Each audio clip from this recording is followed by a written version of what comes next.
In the heart of the Netherlands, a man found himself entangled in a bitter conflict with his HOA after an innocent act during a family outing spiraled into a nightmare. What began as a routine day at a popular theme park quickly escalated into a series of events that would upend his life, leading to fines, false accusations, and growing tensions within his community. Despite his efforts to clear his name, he soon realized that the situation was far more complicated than he could have ever imagined. This is the story of how he navigated a web of misunderstandings, legal battles, and hostile neighbors to reclaim his peace and protect his family. Hello and welcome back to the Karma Stories podcast. I'm Rob and I hope you are having a wonderful day today. Today we have a story submitted by a listener, which could fall into a couple of different subreddits. I considered titling this one with Just No HOA, but then also considered that the story would really fit into pro-revenge as well. So we're going to call this one HOA Revenge. This story comes to us from Adam, and I'm calling it From False Accusations to Payday: How One Man Outsmarted His HOA and Escaped a Nightmare. The Karma Stories podcast is published to all major podcasting platforms, and you can also read along on YouTube under our @Karma Stories podcast handle. If you have a story you'd like to submit to the podcast like Adam did for today's episode, you can send us an email at karmastoriespod@gmail.com. Alright, on to this epic story, let's jump right in. Hi everyone, I love hearing these kinds of podcasts on Spotify and YouTube, with Karma Stories being one of my two favorites, and decided to share my own story. I don't have a Reddit account, so I decided to mail my story to this platform to share. This story takes place in the Netherlands and took about 2 years to come to a close. The Dutch language is easy enough to learn, but to understand what is being said in the Netherlands is a whole different matter. The Dutch talk a lot in sayings and phrases, so in order to make conversations understandable, I had to translate large sections of conversations and sayings to English and then rewrite it to an understandable sentence. If I would literally translate Dutch to English, it would be a completely silly phrase which would not make sense. So if you spot a conversation or explanation going out of context, that's probably why. Here goes. To start off, I pee outdoors. No, I am not a pervert, and I don't enjoy doing it either. I'd take a toilet or urinal any day, but alas, I can't. Why? Well, I have a stupid condition. I have a tumor in my bladder that is blocking my urine tube. It's a benign tumor, so it's not a threat to my life. But because of its size and location, it cannot be removed surgically without serious complications. I call it the bane of my existence. So let's call the tumor Bane in this story. I've been living with Bane for 26 years in total now. I've had dozens of incidents with people because of this, but this story has by far the biggest impact. So I wrote it down in order to share it with others. So, if my tube is blocked, how do I pee outdoors? Wouldn't Bane block my ability to do my business? And why outdoors? Yes, well, awkward. A few months after I was diagnosed with Bane, I actually found out by accident that Bane shifts a bit when I am walking at rapid pace for a few minutes. And when Bane moves, it actually lets me do my business for a short while. Anywhere between 10 seconds and a minute. And then, Bane moves back to its original position and blocks my ability once again. I figured this out when I rushed from my bus stop to the train platform in my city. Unknown to me, the train was delayed a bit, so I had to wait for a minute at the platform. I can't hold on to my yellow liquid like other people can because of Bane. Once Bane moves, it will come, whether I want it to or not. Yes, what you are imagining now is exactly what happened. Why outdoor? You can't exactly walk around your house for a few minutes in your house and then run to the toilet. So I walk outdoors and do what I gotta do. Also, Dutch homes aren't big. The apartment we lived in was only 70 square meters for me and my family, which is very tiny, even for Dutch standards. Also, in order to avoid bladder inflammation and cystitis, I need to drink a lot of water to purify my body. I'm averaging 3.5 liters a day. So you can imagine that with a window only a minute max for every few minutes of walking, makes my body purification a big part of my day. I'm not some jerk that bothers others by doing my business at the sidewalk or covering every tree in the street like a drunkard. I have a seamless plastic bag with me to do what I need to do. I just prefer a bit of privacy to do it. I even went the extra mile. I actually got myself an exemption permit that allows me to do my pee outdoors without repercussions. You can get a fine for peeing outdoors in the Netherlands. It's called wildplassen, wild peeing. So I thought it would be wise to get me this permit. Should the need arise or I run out of bags, I am allowed to do my business outdoors where it doesn't cause a disturbance, like a creek, bushes, storm drain, etc. It took me almost 2 years and a lot of explanation to get it. It happened a few times that I didn't have a bag available, but I kept my decency and avoid doing my business in public for people to see me or where my liquid smell can bother people. Again, I'm not a pervert or a jerk that bothers people. Next part relevant to the story. In the Netherlands, there are basically 2 types of HOA. Translated from Dutch to English, the Maintenance and Structure HOA, MSH, and the Community Support HOA, CSH. The home you live in the Netherlands is subject to either an MSH or a CSH or no HOA, but never both HOA types. The CSH is more of a community center than an HOA. The members all have an equal share in rights and everyone pays the same amount, and a treasurer controls the funds. The board members are elected each year by the homeowners. The funds are used to maintain the neighborhood and support projects that improve the neighborhood. The CSH can create and enforce rules and regulations for people that live in the designated area at any given moment. However, not retroactively. If the CSH decides you can no longer paint your wall blue and you already have a blue wall, you don't have to repaint, as it was already blue before the rule came into place. The MSH is fundamentally different from a CSH. Its administrative function and funds are entirely handled by an external company hired and appointed by the HOA board and can only be used for 5 years at a maximum and then transferred over to a different company. The HOA board members are rotated every 3 years and completely randomly selected by the currently handling company. And the selected candidates duke it out between themselves which roles each person gets or wants. The MSH is responsible for maintenance to the buildings and added structures, and enforces rules related to the houses and direct neighborhood. In a nutshell, they get paid to ensure the property value of the houses don't drop, and the board members ensure there is no conflict of interest in actions taken. It is commonly assumed that a CSH and an MSH operate in the same way, but as you can read above, it's completely different. Even many homeowners in my HOA often don't understand it until they have actually been on the board. Another big difference is that the rules of an MSH can only be updated during the yearly meeting between owners, board members, and legal representatives of the MSH. Important note, my home is part of an MSH, and I have been a board member a few years ago. Now on to the actual story. I was going out with my wife and 2 kids, 2 boys aged 6 and 8, to a well-known theme park in my country. It was a sunny day and we had a lot of drinks. We all had a great time and it was time to go home. My wife and kids went to the toilet several times during the day, but due to my condition, I was unable to relieve myself. You don't exactly walk rapidly in a theme park, and the rides didn't do anything to Bane either, thank goodness. So as we were walking back to the parking lot, I take it upon myself to try and relieve myself before I go driving for 1.5 hours with a full bladder. I check my backpack and notice the zipper is open at the compartment where I keep my bags, and the compartment is empty. Great. Either someone stole my bags or they fell out.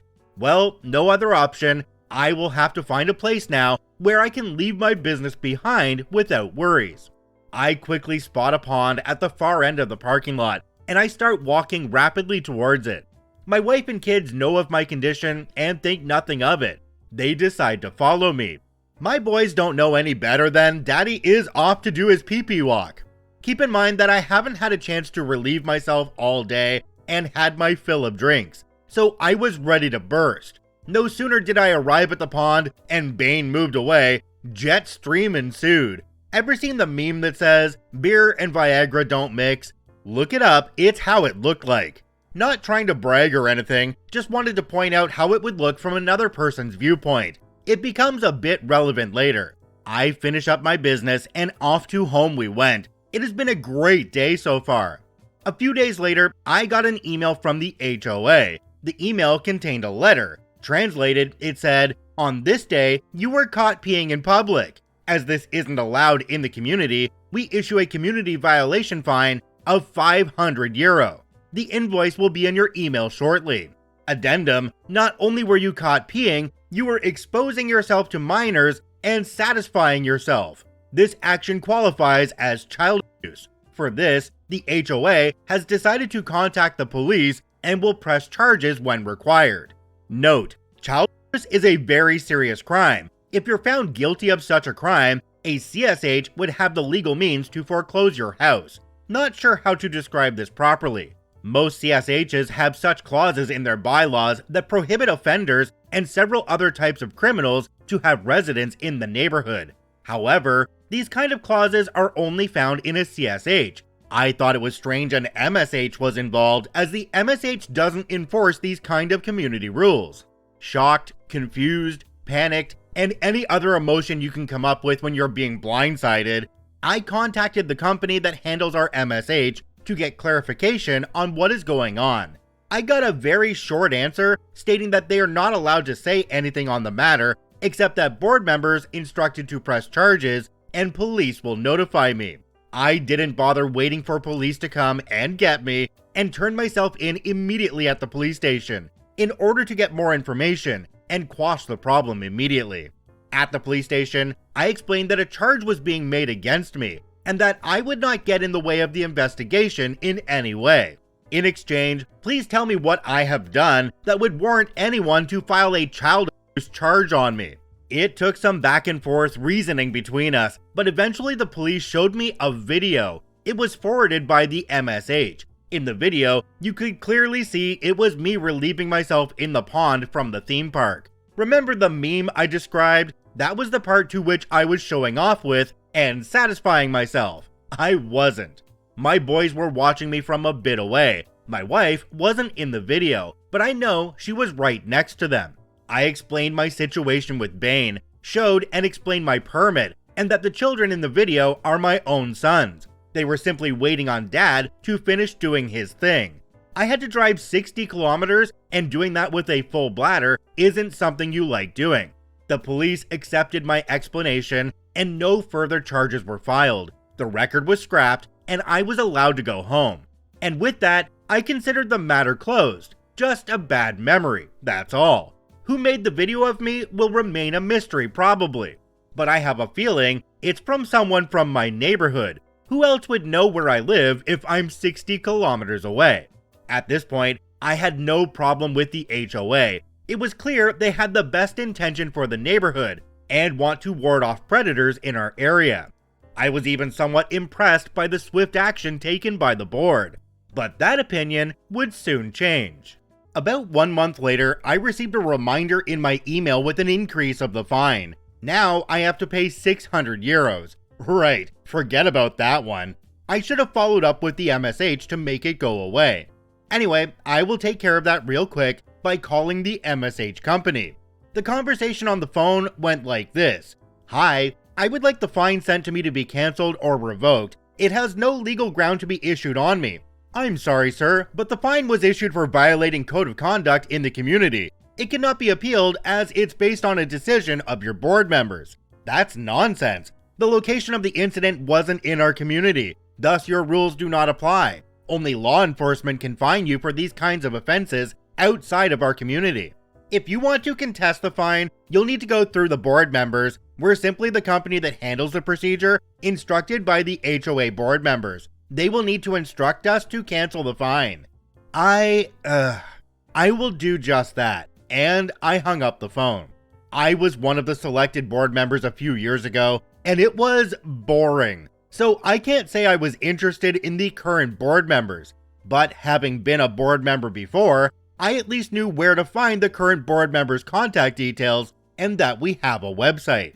Our MSH currently is 211 homes, which is actually pretty small for an MSH, so we have only 5 board members in total. I checked the members' contact information, and it instantly struck to me what had happened. 4 of the 5 board members were from the same house block of our community area. Nearly all residents of this block have the reputation that they are carrying the weight of the world on their shoulders, and nothing would happen unless they are involved. And they have a stick up their butts that they intend to pull out and beat people with. Yes, I'm using a line from a video game. The people of this block are often involved in arguments and confrontations with people in the neighborhood. You could call all of them Karens and Chads. It instantly made sense why an MSH would be involved in a community case, while there are no rules or regulations that the MSH actually enforces. Okay, found the number of the current chairman of the board and called the number. Turns out the current chairman is a woman. Phone call went like this. Chairwoman picked up the phone with, "Speak," not even a friendly hello. I somewhat stumbled by how the phone was answered. "Hi, this is OP from X Street. I'm calling in regards of a fine I want cancelled. It has no connection to our community." "Ah, the pedo. You have some nerve to call me. And no, the fine will not be cancelled. You were caught on video." Because of my profession, I have an instant reflex that when someone insults or threatens me, that I will hit the record function on my phone. A cover your butt move I picked up early in my career. Excuse me? Did you just call me a pedo?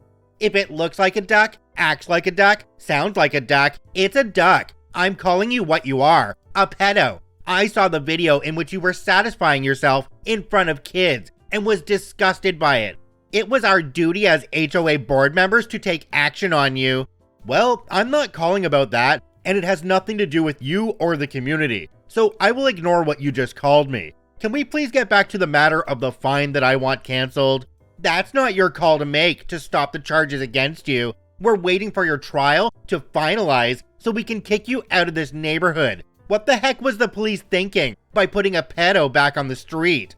I made a really big sigh that is clearly audible and decided to inform the person on the phone I am recording the call. Note, in the Netherlands, you don't need consent to record. However, you do need to inform people that you are recording if you intend to use it for legal purposes. For legal purposes, I am recording this phone call. Do you understand this? Yeah, sure, and I will gladly testify in court about your actions. I will revel in the knowledge to have a hand in kicking you out of the neighborhood. We don't need pedo scum like you. Okay, note that we are recording. Please do not interrupt what I'm about to explain. Go ahead, I'm a realtor and will be happy in seeing you dig your own grave. Thank you. Let me first tackle the issue of me peeing in a pond. The video was taken at the theme park 60 kilometers away from here, not in our neighborhood. Thus, the claim of me peeing in the community is completely incorrect.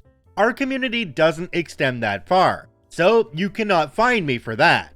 Chairwoman made a comment in Dutch that roughly translates to, "It will rust on my butt," which basically means that doesn't matter to me.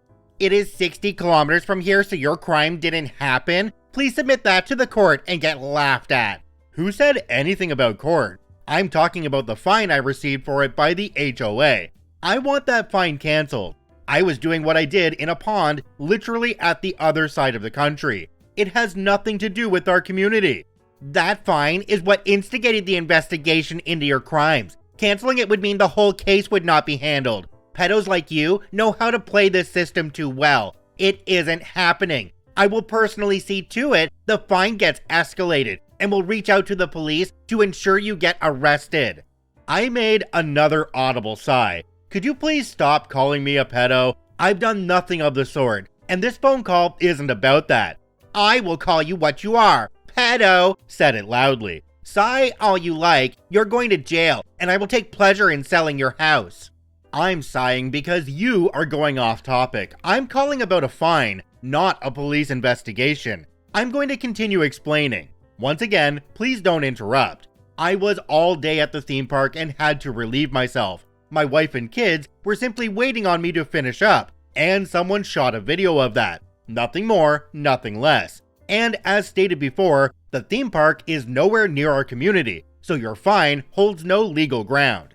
So you're showing off your junk to your own kids and your wife is involved too, that's even worse than doing it to kids you don't know. That would mean it's premeditated. That only adds to your case, you idiot. I'll make sure to report that to the police.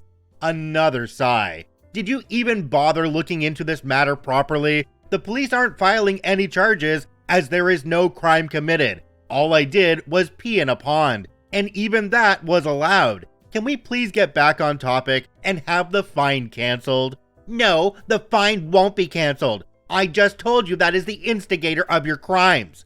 At this moment, I realized there was no getting through to the chairwoman and decided to just wait until the fine would be dropped or escalated to court. Little did I know what was about to happen to me. Okay, I understand that you will not cancel my fine, though it is not relevant to our neighborhood, and that you have a reason to not cancel it. Can you please confirm the situation and provide your name and position to me for clear reference? You really are an idiot. Asking for a recorded statement is a near guarantee for your conviction. I will be happy to oblige. I am Karen, and I am the current chairman of the HOA of Area 51 in this city. You are being fined for peeing in public, which is forbidden in our community. The video on which you were caught showed you were satisfying yourself in front of children. This is child abuse clear as day. We issued the fine as an instigator of an investigation into your child abuse. Canceling it would mean there would be no investigation. Fining you and reporting you to the police was a unanimous decision made by all 5 board members and is documented as such. Okay, all understood on my end. Will that be all? Yes, thank you. See how you will thank me when my testament sends you to jail. And she hangs up.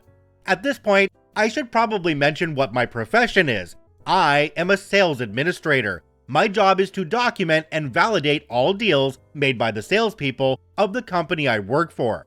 So knowing how to deal with entitled people and professional idiots is second nature to me.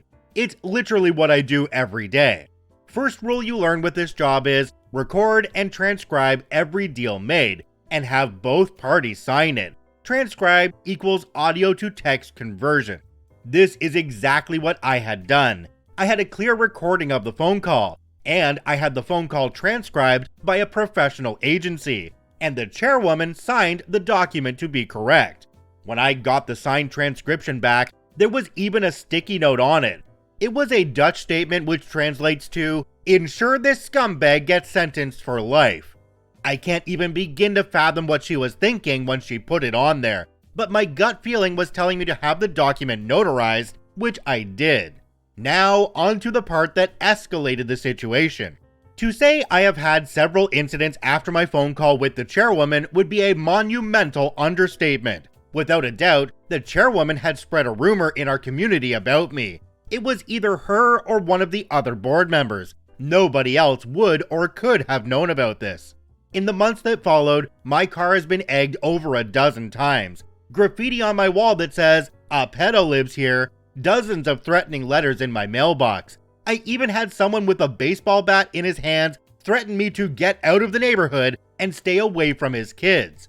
Dozens of times I got yelled at or even spit at during my walks that I still had to take every day. Or that people I've known for years and am on friendly terms with suddenly shunned and ignored me.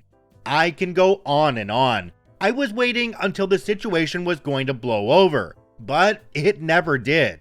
Then, an incident happened that made us decide to sell our house and get out of the neighborhood. My oldest son got home with a broken tooth, saying that the brother of one of his classmates beat him up because I would be a child molester and that he would be no better.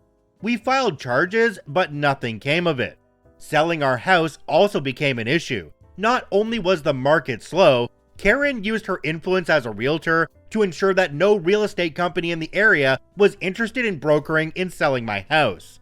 And the one that did show interest asked 5 times its normal commission fee, so I couldn't sell my home without suffering financially. We were going to look for another option in selling the house, but didn't find a viable option in the months that followed. Another few months with issues passed and a letter arrived in registered post. It was a summons to court. I was being sued for not paying my fine sent by the HOA. I knew it had to be the chairwoman's doing, as she would have the leverage to take action, take possession, and sell my home if the judge would rule in the MSH favor. HOA fines cannot be sent to collection agencies, and liens don't apply in my country. Only after a home is foreclosed, they can collect the money by force. Our country doesn't have a small claims court. Our system works differently. I had to go to the first level court system, in a civil case where one is being accused and demanded compensation. As a defendant, if you can prove the claim against you to be incorrect or fraudulent, you can request a countersuit to claim for damages incurred, and damages as a result of fallout on the incident. Karen decided to be the representative for the MSH fine without hiring a lawyer. The MSH itself sent their legal representative to assist her. This is not uncommon in civil or financial matters. I didn't have a lawyer either, as I was confident in my ability to represent myself. Our laws are better represented by lawyers, but anyone with common sense and proper documentation can successfully win a case. Dutch laws have very little room for loopholes or misinterpretation, and we are mostly treated as people, not as case numbers. The day at court, we presented our case at the court and gave our reasoning. Immediately, the judge deemed the fine I received as incorrect and not relevant to the community and voided it, ruling in my favor. We didn't even get to submitting our evidence. Karen went ballistic, like a shell cracked of its nut, loudly objecting to the ruling by stating that a criminal case was tied to the fine. Voiding it would set me free of my crimes, to which the judge looked at her with a really confused look. Karen got explained that police investigations and financial matters are not related to each other, and that no criminal case was filed against me. In fact, there wasn't even a notice in the records about it, so her claim held no merit. Also, the HOA was an MSH type, and as such, there are no community rules that can be applied to this case. And because of my permit, no legal action could be taken on me for peeing outdoors. Karen was outraged by this and demanded a legal case be opened and an investigation on my background. The judge explained that this court doesn't have the jurisdiction for criminal investigation, to which Karen responded with a Dutch statement saying, "What kind of a moron are you if you aren't doing your job?" The judge held her in contempt for this remark and fined her 3,000 euros. This seemed to have the right effect and Karen became quiet. Then I was asked if there was a matter of a countersuit, and oh boy, there was.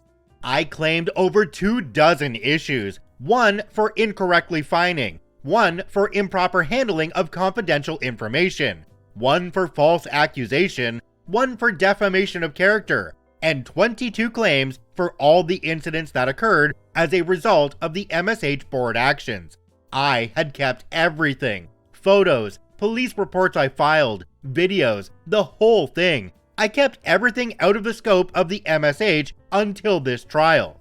Karen denied falsely accusing me for spreading rumors about me and claimed even that defamation of character is only applicable when it's not true, and said she had irrefutable proof of my actions and wanted to show the video of me as evidence.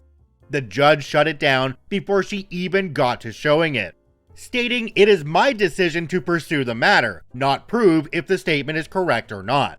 The judge then asked me if I had any proof to support my countersuits. I submitted the transcribed document of our phone call where she called me a pedo several times, and several other reports and documents from the incidents that occurred. Karen loudly objected to this. She tried to claim to me that the transcription is a forgery and that she didn't consent to this being transcribed. The judge shut that down immediately by pointing out that the document is signed by her, and in the transcription is clearly noted that she did consent to the recording, and that the document is notarized. Next, I pointed out, as there was no police report and thus no records, the only people that would be aware of the so-called incident would be the HOA board members. Thus, only they could have spread the rumor about me in my neighborhood. The judge directed me to the court bailiff and said that after the court session, he would assist me in submitting the complaint and start an official investigation. Afterwards, the judge granted me full ability to countersue for all the items listed earlier, and thus, our day at court came to a close. The next day, the MSH legal representative contacted me and asked if I was willing to settle outside of court and not make a countersuit of any kind. I wrote up a deal with the MSH. I would drop all countersuit charges and sign off the leaked information investigation if the MSH would buy my house for 800,000 euros. The apartment was only worth about 150,000 at best. The MSH and 5 board members unanimously agreed to my terms, and shortly afterwards, the deal was signed. They knew I had them at the family jewels if I would make a countersuit, and the criminal investigation would have been a total nightmare for them. I didn't see a point in demanding Karen to be kicked off the board, as the new rotation for the board would be next month. I used the money to buy myself a much larger house in a different city with no HOA, and a huge park out back for my walks. I have been living happily here with my family now for a few years. I have cut off all contact with the neighborhood. After the incident, I wanted to make absolutely sure nobody could find me. So I don't know what happened to the MSH or Karen and the other board members, but I'm guessing that paying 800,000 euros for a 150,000 euro home would have made a huge impact on the budget, so the monthly fees payable by the homeowners will likely have increased substantially. Do I feel bad about making the other homeowners pay for the board members' mess up? Heck no. Many people from the neighborhood turned against me without getting the facts straight. The list of things my family and I had to endure because of this is too long. It wasn't just me being harassed, my wife and oldest son have suffered because of this too.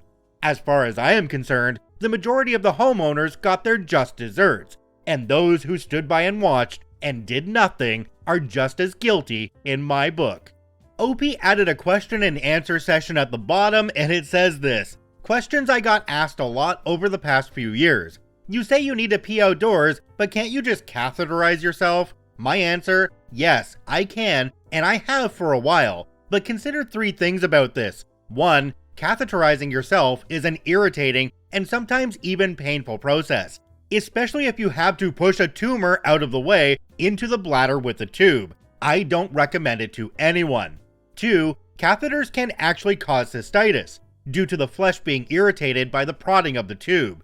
And even though the tubes are sterile, your hands often are not. Had it happen more than once already. 3. Catheters are only covered by insurance if there's a medical urgency for it, not a medical indication. And since I don't have a medical urgency, I have to buy these catheters myself. They aren't cheap, and they are for one-time use.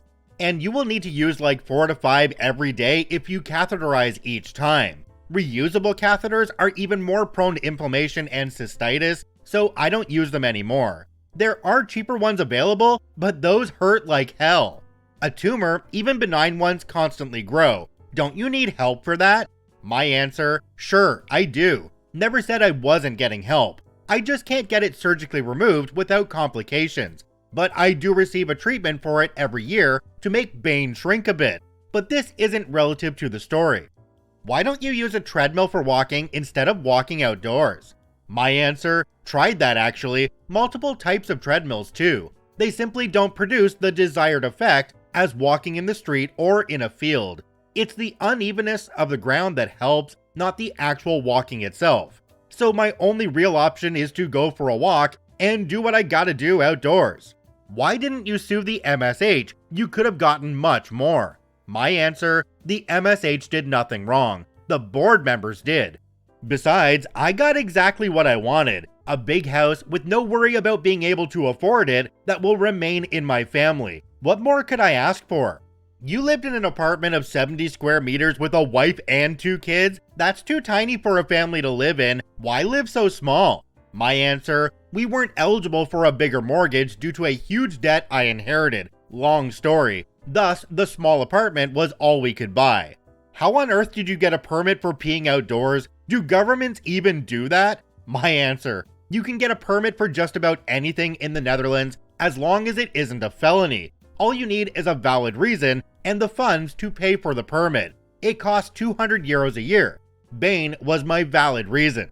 People must catch you peeing outdoors. Aren't you embarrassed? My answer: I was when I was younger. but after so many years, you grow numb to the feeling of being caught. Besides, I'm not doing something naughty. If you gotta go, you gotta go. Since you get away with peeing outdoors, do you ever use it as an excuse to take petty revenge on your neighborhood? My answer: my permit allows me to pee outdoors where it doesn't bother people. If I do it somewhere where it does bother people, like in their yards or in their potted plants, my permit doesn't apply.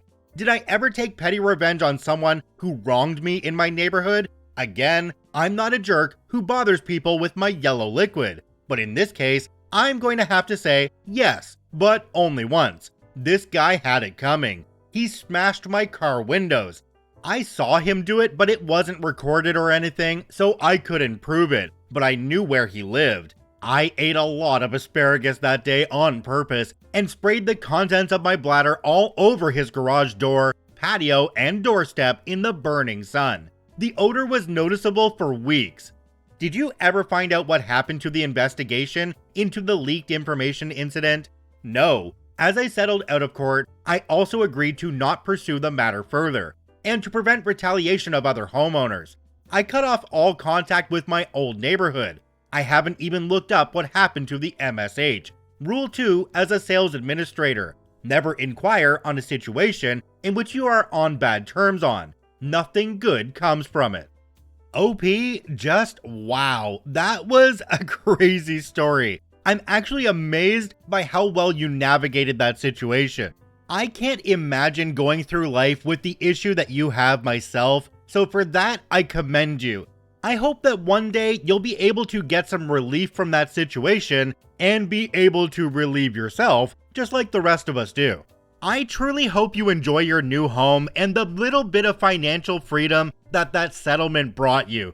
It is sad that you and your family had to endure so much unnecessary pain, but in the end, you came out on top, and you're in a much better place, both literally and figuratively. If you enjoy daily Reddit stories, I encourage you to follow and add us to your favorites on whichever podcasting platform you enjoy the most. And if you're watching and listening on YouTube, please hit that subscribe button and drop a like on the video. It really helps us out. I thank you for watching and listening. I hope you have a wonderful day, and we'll see you tomorrow.